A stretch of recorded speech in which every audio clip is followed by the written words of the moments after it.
কথায় আছে না, মা হওয়া কিন্তু এত সহজ না।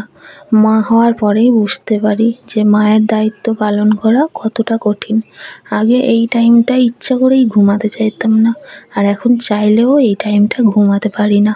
কিন্তু তাতে কোনো দ্বিধা হয় না, তাতে কোনো বিরক্তি লাগে না। এই অনুভূতিটা আমার কাছে সেরা। আমার কাছে কেন, আমার মনে হয় প্রতিটা মায়ের কাছেই এই অনুভূতিটা সেরা। এটা একটা আনন্দের মুহূর্ত।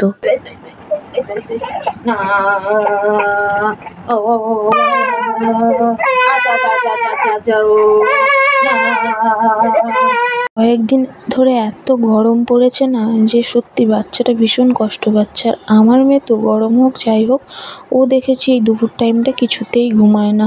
দেখেছো ওর তাকানোর আটবার, দেখেছো ওর চোখে ঘুম আছে বলো? আর তারই মধ্যে ওর বাবা কাজ থেকে চলে এসেছে, এনেছে আমার জন্য ঠান্ডা ঠান্ডা মাটির ভাঁড়ে মিষ্টি দই।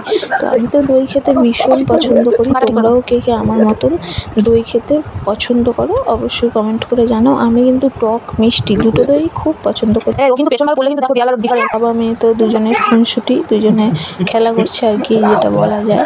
তো এরই মধ্যে কিন্তু আমার মেয়ে 4টের সময় ঘুরতে চলে গেছে, তার চোখে ঘুম নেই। শেষমেশ এই যে ঘুমালো আমার মেয়ে। তো আমার মেয়ে কিন্তু আবার যেমন তেমন একটু জোরে শুইয়ে দিলেই উঠে পড়বে। তো চলো তোমাদেরকে একটা জিনিস দেখাই, একটু দাঁড়াও, একটু ওয়েট করো, দেখতে পাবে। সেই ঘুম পাড়াচ্ছিলাম কখন থেকে, আর এখন দেখো পুরো সন্ধ্যে 6:30 বেজে গেছে। তো আর কথা বাড়ালাম না, চলো সন্ধ্যা প্রদীপ দিতে হবে ঠাকুরতলায়। তো ভিডিওটা এই পর্যন্ত, ভালো লাগলে একটা লাইক করে দিও। টাটা।